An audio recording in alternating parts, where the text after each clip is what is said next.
Today I'm going to show you how to make a perfect circle in Photoshop, even if you're brand new to the program. This is one of those simple skills that becomes useful all the time, whether you're creating icons, buttons, profile graphics, design elements, or just trying to build cleaner shapes in your artwork. The good news is, Photoshop gives you a very easy way to create a circle using the Ellipse tool, and I'll walk you through the exact steps from start to finish. If this video helps you out, make sure to hit like and subscribe for more quick Photoshop tutorials. Alright, let's jump right in. First, look over to the left-hand toolbar and find the shape tools. By default, Photoshop usually shows the rectangle tool, so if you don't see the ellipse right away, just right-click or click and hold on that rectangle icon. That will open the hidden shape menu, and from there, you can choose the ellipse tool. If you prefer using shortcuts, you can also press U on your keyboard and then press Shift plus U to cycle through the shape tools until you reach the ellipse. Once the ellipse tool is selected, look across the top options bar before you start drawing. This part is important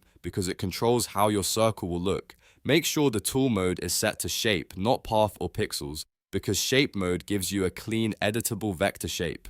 Next, choose your fill color. This controls the inside of your circle, so if you want a solid circle, just pick any color you want. If you want a hollow circle, you can choose the white box with the red slash, which means no fill or transparent fill. After that, check the stroke option. Stroke is the outline around your circle. You can turn it on if you want a visible border, or turn it off completely if you just want a simple solid disc. If you do use a stroke, you can also adjust the width to make the outline thinner or thicker, depending on the look you want. Now, it's time to actually draw the circle. Move your cursor onto your canvas, hold down the Shift key on your keyboard, then click and drag diagonally. Holding Shift is the key step here, because without it, Photoshop would normally create an oval or ellipse. With Shift held down, the width and height stay locked together, which gives you a perfect circle with equal dimensions on every side. As you drag, watch the shape form on the canvas, and when it looks the size you want, release your mouse button first, then let go of Shift. That order matters because it helps prevent the shape from snapping into a weird stretched oval at the end. Once you release it, your circle is placed on the canvas as a proper shape layer, which means you can still move it, resize it, or change the color later without starting over. If you want to move it, just switch to the Move tool and drag it wherever you need.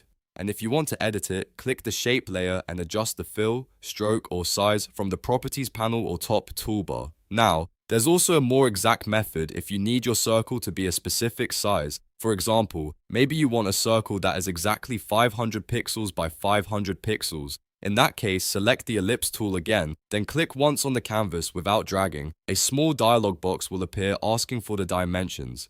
Type the same number into both the width and height fields so Photoshop creates a perfect square-based circle shape. And if you want the circle centered from the point where you click, you can also use the From Center option. Then click OK, and Photoshop will generate the exact circle size for you instantly. This method is especially useful for logos, UI elements, and design layouts where precision matters. So to quickly recap, the easiest way to make a circle in Photoshop is to choose the Ellipse tool, set your fill and stroke, hold Shift while dragging, and release the mouse before you release Shift. If you need exact dimensions, use the click once method and enter matching width and height values. That's it. You now know how to make a circle in Photoshop the fast way and the precise way. If this tutorial helped, please give it a thumbs up and subscribe for more Photoshop tips, beginner guides, and simple design tutorials. Thanks for watching, and I'll see you in the next one.